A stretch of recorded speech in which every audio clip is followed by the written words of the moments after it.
Right, hello everyone, welcome to match number 2 of the final phase. This is a round of 16 match, this is a round of 16 match. There's the matchups. It is Spartakus versus Jacek, and it is Orcs versus Lizardmen. The first match was a 1-1 draw, where I think safe to say that I think the Lizardmen had the better of it. Can Jacek find another gear to move into, or will Spartakus conquer everyone? Let's find out now. Okay, who gets to receive this one? The Lizardmen get to receive. This makes it pretty uncomfortable for the Orcs, I think, because if you want to try and stop the Lizardmen drive, what you're looking for, really, in my humble view, is you're looking for the... get rid of some chip. If you're going to win this, you're going to get some chip damage. So I think you really, really want to receive first, get some punches in, and also just be going into the second half, which is, I know they've got 12, but if you can, the skinks are fragile. If you've got an entire half of chasing them around, you might have killed a couple, which is what we did see in the first half. So the Crocs is going to go for the 2D blitz here. We know we're going to get 2 dice blocks here. We'll watch this from the Lizard perspective. And can we find a winner? Or will we be seeing a third game? This is nice. I would actually like to see another skink just go into that spot there, right? That skink could just go and stand kind of there. And what that does is it doesn't matter if you fumble the ball then, because at the moment, if you fumble the ball, yes, that's going to get blitzed. We can get straight into the first skink line. I think if this skink is over here, or even just here, we're into a second skink line. You're just going to eat that. Fine.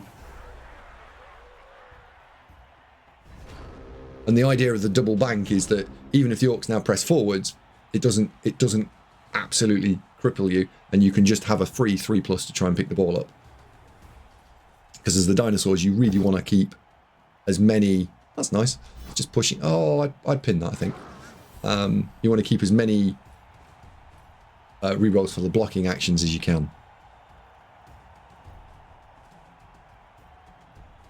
I'm going to see big uns thrown in with guard. Ideally, you're also looking to try and tie the Crocs up with a line orc for just the first couple of turns. And this is why I would have liked to have seen the pin here, because yes, this can go and stand in that corner, but this could actually, if we just pause this for a second, I think there's a couple of micro errors here. Right, if this is pinned here, yes, you've got the 1D back, but he hasn't got block. It's not as terrifying as if this team was built in the standard meta way. This guy could absolutely be stood here.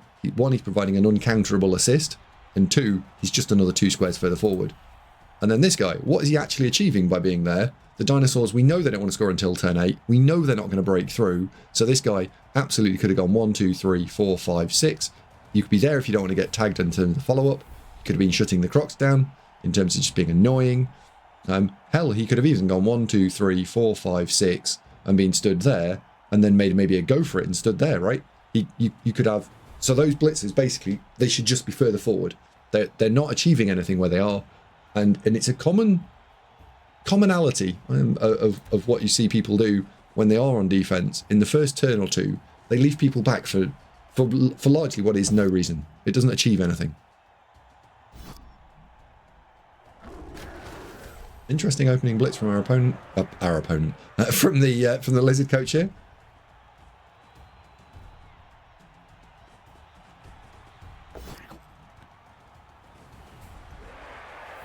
What's the reroll? Fine. And now the dinosaurs are going to try and pick off stuff.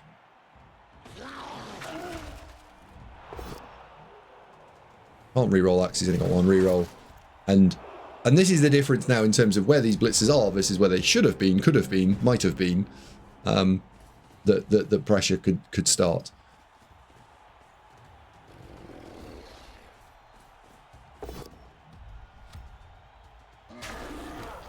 Doesn't get the break. Rolls a 7. God, that's annoying. So annoying rolling a 7 on a skink. You just expect skinks to explode into a shower of sparks.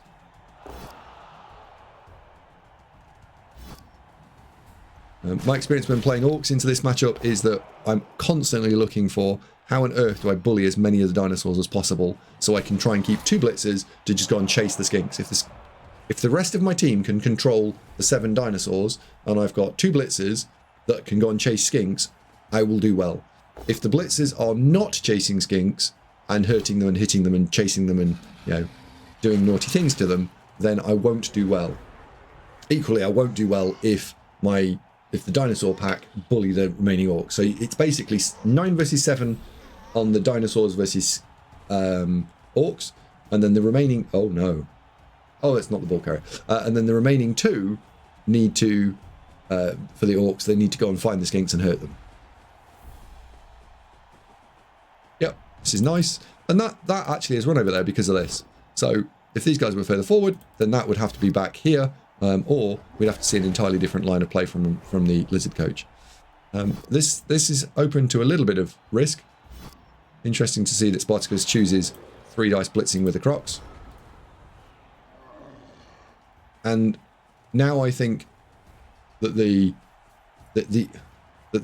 line of play that I'm open to as the Orcs is we've demonstrated that we really struggled in the first match when I needed to go and chase the skinks around. He was able to maneuver around, even when he was 2 players down. He was able to do that naughty maneuvering and find the gap and run through it. If we don't go and press him hard now, then I don't know if we're going to have enough in the tank to get through. But the blitzer, instead of being the aggressive, pressy type of blitzer, became the passy, softy type of blitzer, which is interesting. And again, we've got a passive blitzer.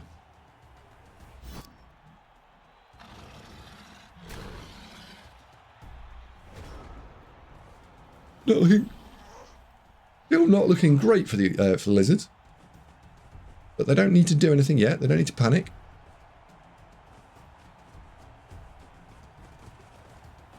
And they have got free rein to run around in the backfield. This guy can't reach. I think he's 8 squares away. And I'm allowed to select him. There we go. He's 8 squares away. What I would be concerned of as the dinosaur coach is that chain push could mean that he is in range. Equally, this is also 1 away from being chain pushed forward. So I'd be mega concerned about a chain push. So I'm going to pause it for a second and we're going to go look and see if we can find a chain push. Because the whole point of me doing these replays is to see whether or not that there is either a chain push type option, and I can see one already. There is absolutely 2 dice on the ball. No matter what, there's 2 dice on the ball. Nearly no matter what, actually. In fact, no matter what, you would be hard pressed to mess this up. So, what are we seeing? What am I looking at? Here we have a T shape. So we've already got 1 dice because of the assist here. And we've nearly got a box here. So when I push this blitzer, at the moment he has to go into that square there. But if he doesn't and he can bounce into my own blitzer, that blitzer can be considered as being stood in that square there. 1, 2, 3, 4, 5, 6, 7, 8. So there is indeed 2D on the ball with a potential touchdown opportunity. And this could be game winning for Jacek. So how on earth are we going to then manipulate this a bit further? Well, the troll cannot be relied upon in this sort of situation to do anything meaningful. So I would go 1, 2, 3, 4, 5, stand that in there, block, follow, and then hopefully we roll not a complete catastrophe. If we can roll a POW, great. If we can only roll a push, that's okay. Then the troll needs to activate and go and stand in that square there. If it doesn't, and we've rolled a push, the opportunity is pretty hosed, and we're probably done. But let's hope that you don't roll both a push and a 1 on the activation, because you'd be looking at about an 8% play. If that works and we're fine, the troll can step into there. That makes the box. We've stepped the other one of these big ones can go and stand in here, and that's your 2 dice. So let's see if he spots it. He no spot it. Okay, in that case, can it still be fixed? Let's have a look. I mean, the same play is still on. We just have filled both of those squares. So yeah, the same play's still there. Let's just see if Jason... Oh, he hasn't seen it. Never mind. Okay, never mind.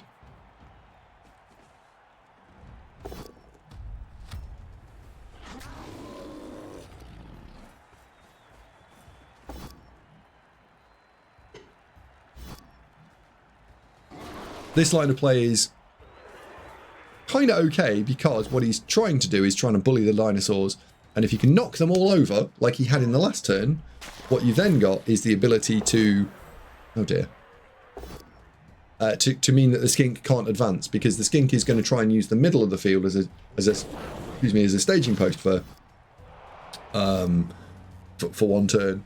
Oh dear. And then it's going to try and run past us. So how do we stop the skink being able to have somewhere to run over the next couple of turns? That is the actual objective here.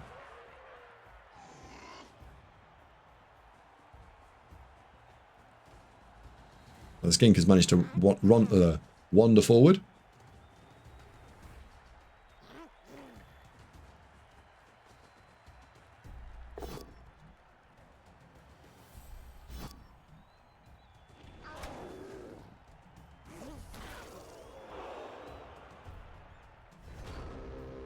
And unfortunately, it's managed to turn over again. So, again, is there an opportunity for dice on the ball? 1, 2, 3, 4, 5, 6, 7, 8. So it's a 4+ for 2D on the ball. Equally, if we can roll non-bobbins dice here, then we might be able to knock the dinosaur over, and then we might be able to get at it. This does need to be a POW.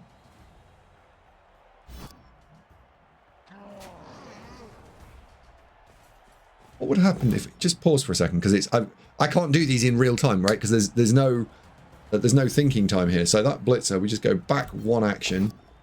Would I have put a reroll into that? No, so I don't have any, so I don't have any choice. So that means that I just don't have a choice. So at that point, if Spartakus is on one reroll, do I actually take that block with a line orc? Or do I go 1, 2, 3, 4, 5, smash for 6? Yeah, I think I'm not taking that. No, I'm not. I am taking that on. The reason I'm taking that on is because I'm taking the blitz. If I get the blitz, we could ruin Spartakus's life. So I take that, and then I follow here, because then I put a tackle zone on the ball. Yeah, I 100% you need to follow that.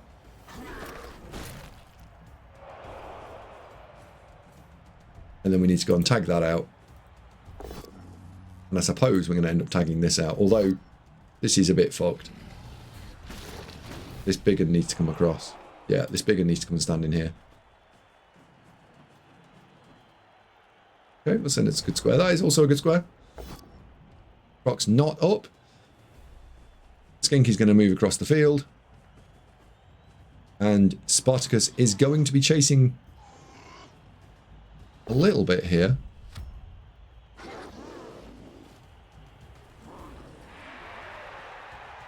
He's going to have to chase a little bit. Again, there might well be a chain push option on. Depends on what happens with this.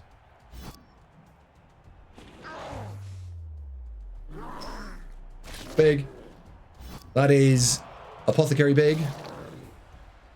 Doesn't get it back. That's the second game in a row. A guard big and has gone. And there is going to be no chain pushing here. Much to the annoyance of the Orc coach, I suspect. But there is no chain pushing. That is just too far. And the skink only gets stunned. Right. I don't hate here. Opening move. Blitzer with tackle. 6 squares backwards.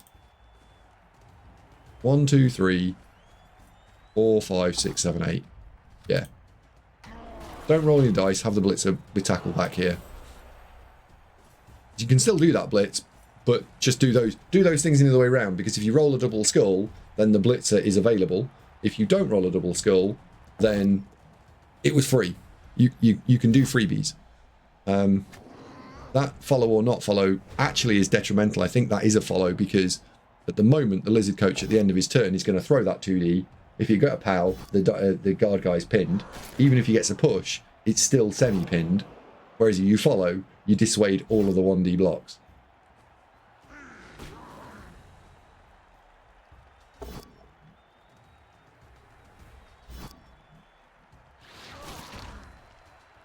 Okay, we're going to see the same thing again. It's just a question of where is he going to go. Which sideline is he going down?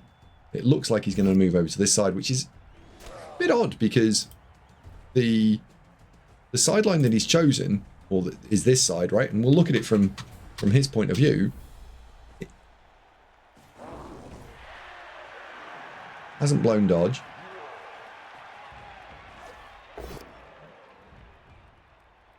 There's 3+ for 2D on the wall.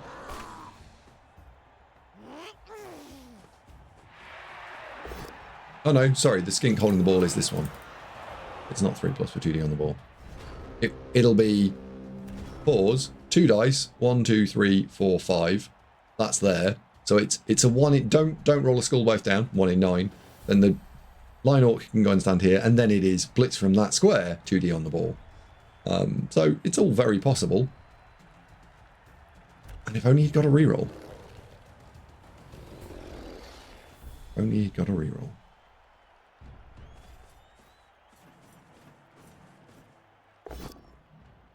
Oh, he's rolled a 1 in 9.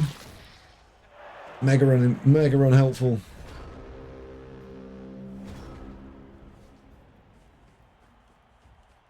One, 2, 3, 4, 5, 6, 7, 8. And he goes. Scores. The dinosaurs have scored. So, Orcs have to score their drive on turn 8 to stay in the tournament. This is now Jacek's drive for the tournament. If he does not score, he is out. And this is a rough matchup.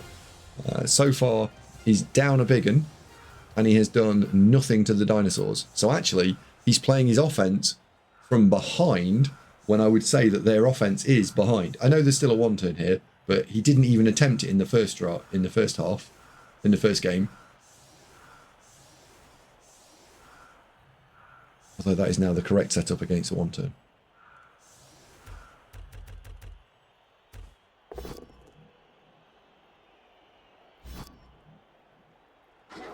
Now the Orcs have only got 11 now, so they can't really foul. Although Spartakus doesn't have an apothecary. I think if there's a big dirty great foul on the table, you could consider it. However, I think going down players here would be mega painful.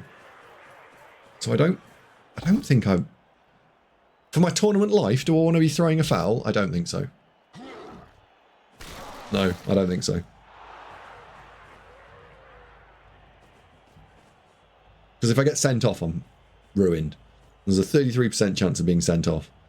He's going to do it. He's done it. He's got sent off. Or is he going to argue the call? No. So he's now playing down players into a full strength lizard team. See, I would definitely at that point not have done that. Not because I can see the result, but I think I wouldn't have done it because I can then take this to a third game.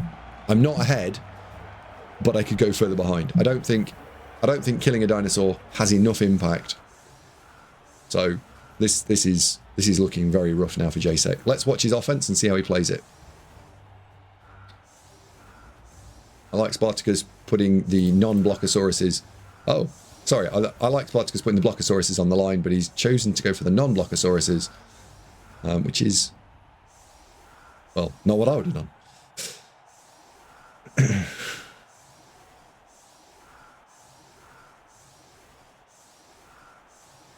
The downside is that by putting the non-Blockosaurus on the line, he is forcing a weird block order, so it won't get oodles of dice.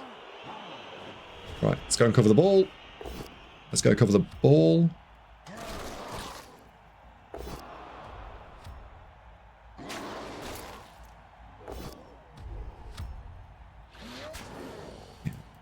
Because that blitzer is only ever going to go and stand there, right? And these little fine margins, they can make a difference.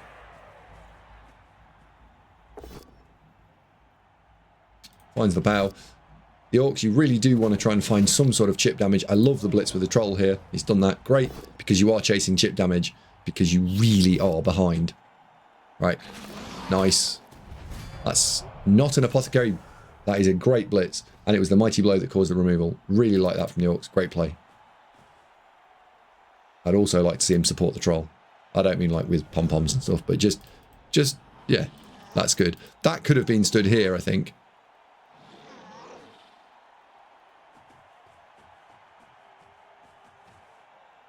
Dinosauruses, doing all right. Here we go. Going to get the Crocs on the ball. This could be problems. He's going to get the Crocs on the ball. And then if he pushes, yep, push the rest of the dinosaurs in. At that point, this should have been a touch. This should definitely be in a touch, right? If you know that you're going to do this, you either commit to that first, and then you can then go and touch, because what he's doing here is he's denying by touching. Whoops, I'm just going to pause it. There we go. So the point of this turn from the lizard perspective is you go and push lots of other stuff into touch, and then you are not allowing the orc coach the freedom to respond, and the orc here that's free is an option. I'm not saying it's the greatest option ever, but it is enough of an option that is going to be a problem. This is great. This is great lizarding play. This is a really strong lizarding play. So we know that the response is going to be, shit, this is going to be a problem. And this is also a very subtle but very clever move, because although he wasn't able to go and tag this, or he chose not to, what he has done is this orc can't get through, right? This corner dinosaur here and this skink are preventing the two big uns from being far enough forward.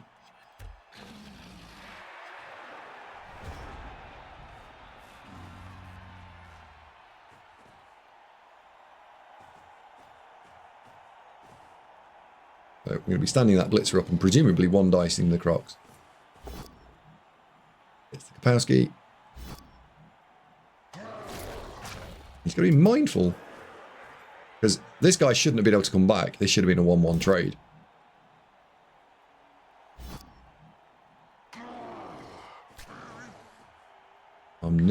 Whoa. Whoa. Okay, 3+ dodging. Right. Block, push. Then we need to cancel somebody. And then we've got D on the ball. In fact, no, we don't. We don't need to cancel somebody. Skink is already doing the cancellation. So it's a Crocs blitz on the ball. Yep. I think he's seen it. He has seen it. The speed with which you have to work these through when you're watching the replay is mind-boggling.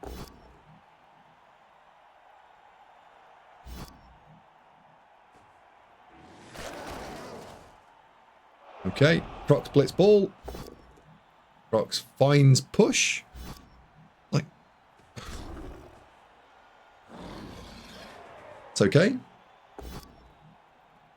Dirtbag, you absolute dirtbag. That's a follow, yep. And then we've got 2D here as well. And again, this is now really shutting down the options. This is coming about because, oh dear. Oh dear.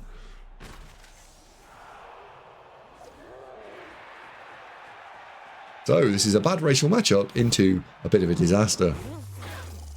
Skink should have stayed put. That Skink was doing amazing work tagging out something. Something. It was tagging something. So he can 2D the Crocs again because he can set the blitzer in and then 2D it with this. And he's going to have to motor down the field, because this is going horribly wrong now, right? 3 removals. If he pulls a draw out here, this will be one of the results of the draw of the championship. Maybe it's not quite that bad yet, but it is trundling in that direction pretty hard. 1, 2, 3, 4, 5. Yep. Oh, take the square. Take the square. One, it stands you next to the troll, right? The big lump.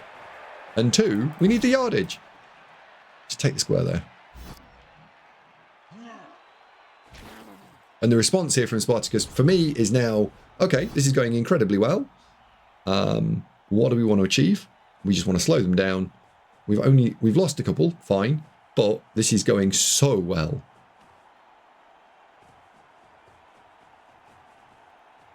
I think I'd play this a little bit more aggressively. But this is smelling like a regroup turn. Which is kind of okay, I suppose.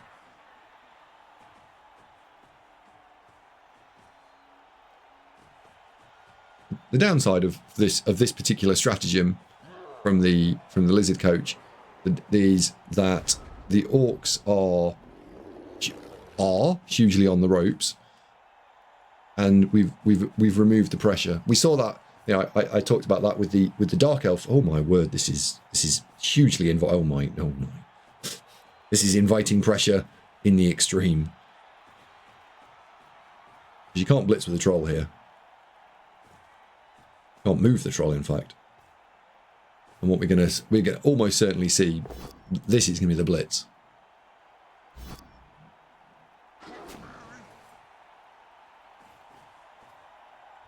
Yeah, this is the blitz.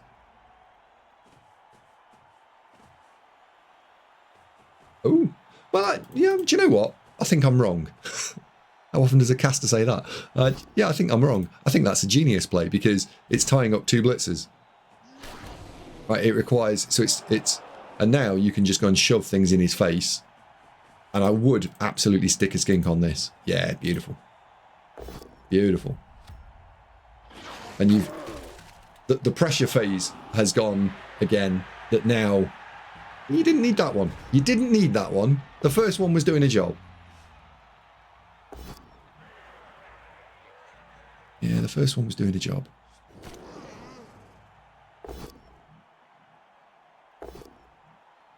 That's unfortunate. 33% of the time that happens. So, he can hit him with... La la la la la la. No, he can't. He needs to do some clearing. Oh, he can hit him with block. You can just punch him this way. Yeah, this is over. I think this is done. The Dinosauruses don't even really need to pick the ball up. They just need it to... Where's it going to go? Where's it going to go? Where's it going to go? Oh, wow. Well, they don't need to pick it up. Yeah. Okay. Next question. Do we actually throw that block? I think not. I think no. I think now you can... Yeah, in fact, no, you don't. Definitely don't throw that block. Well played. No. That's currently a 6+, 4+ to get out, when it would have been, if that was a push, a 4+. Yeah, you don't throw that block.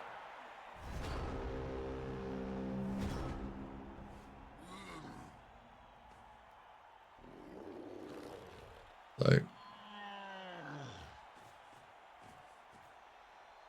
I think we can start thinking about wrapping up this one. The construct of what on earth do you do here is the Orcs. I think I kind of talked about it during the game, but the Orcs need to pressurize the Lizardmen, and they need to receive, and they need to hurt them. The build, I think, for Jacek has caused him some problems, because the off-meta build where you don't have any Mighty Blow and you don't have enough... Well, you've got enough guard, but you don't have enough block, open him up to some instabilities, and those instabilities definitely contributed to finding this matchup harder. It's interesting watching Spartakus' build, because depending on who gets in the second round, maybe the guard and tackle chappies might do something. I also think that the 12 players in the Apo is just generally stronger build for the Orc team, because it's just more stable. It just works. We talked a little bit about when to press and when not to press. Jacek did in this game have opportunities to get through and didn't find them, didn't you go for them. So you know, there's things that I think Jacek could work on. There's things that Jacek did really well. I think he played in patches. He played some really strong Blood Bowl. And I also think Spartakus has also played some pretty strong Blood Bowl. Of the two, I think Spartakus overall played a little bit better and deserved to go through. And what I did like about Spartakus' play was his ability to be able to shift from side to side and seemingly not get flustered. How he'll play that against someone who presses him really hard all the time, that remains to be seen. So I look forward to seeing him in France and seeing how he gets on. So congratulations to Spartakus. He is now through. Let's have a quick look at the stats. Who did more blocks? Probably the dinosaurs. Oh, wrong by 1. Wow, so it's close. It was close. Okay, right. Well, if you enjoyed that one, thank you very much indeed for watching, and I will see you in the next one. Thank you. Bye-bye.